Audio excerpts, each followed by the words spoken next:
तहरत व सफाई से मुतासिर होकर अंग्रेज खातून का कबूल इस्लाम।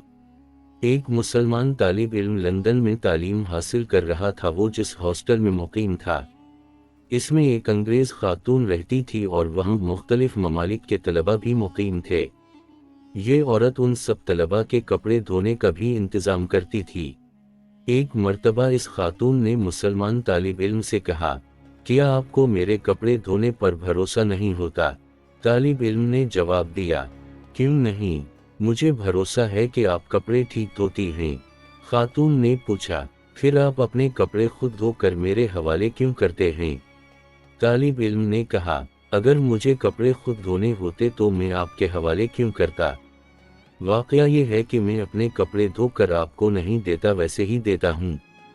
खातून ने कहा, फिर ये क्या बात है कि मुझे दूसरे लोगों के कपड़ों में तरह तरह के रहे और बदबू महसूस होती है, लेकिन आपके कपड़ों में कभी ऐसी कोई चीज़ मुझे नहीं मिली।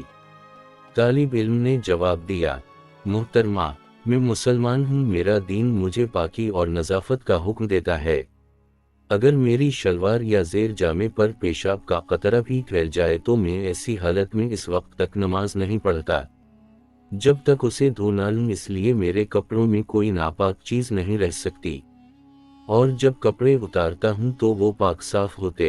अंग्रेज खातून बोली, तुम्हारा इस्लाम इतनी छोटी छोटी बातों की भी तालीम देता है।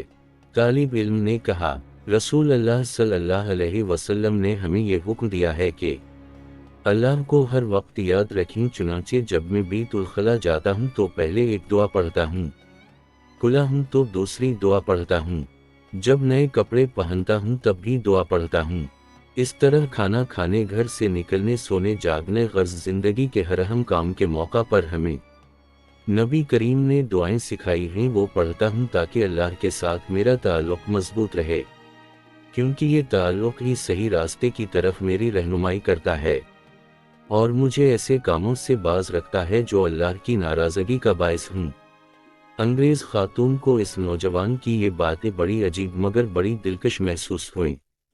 इसके बाद वो इस नौजवान की निशस्त व बर्खास्त, इसके रहन सुन और आदात व अतवार को गौर से देखती रही और इसकी तहजीब, इसकी शाइस्तगी, इसकी पाकीज़गी, इसकी इफ़्फ़त और फजूलियात से इसके इज्तिनाब ने रफ्ता रफ्ता इस खातून के दिल में इस्लाम के लिए एक जुस्तजू पैदा कर दी। वो इस नौजवान से इस्लामी तालीमात के बारे में मज़ीद मालूमात हासिल करती रही, यहाँ तक कि इस्लाम की हक़ानियत उसके दिल में घर कर गई। हक़ के नूर ने उसके दिल को भी मुनव्वर कर दिया और वो न सिर्फ ये कि खुद मुसलमान हुई बल्कि अपने ख़ानदान के मुतअद्दिद अफराद को भी मुसलमान कर लिया।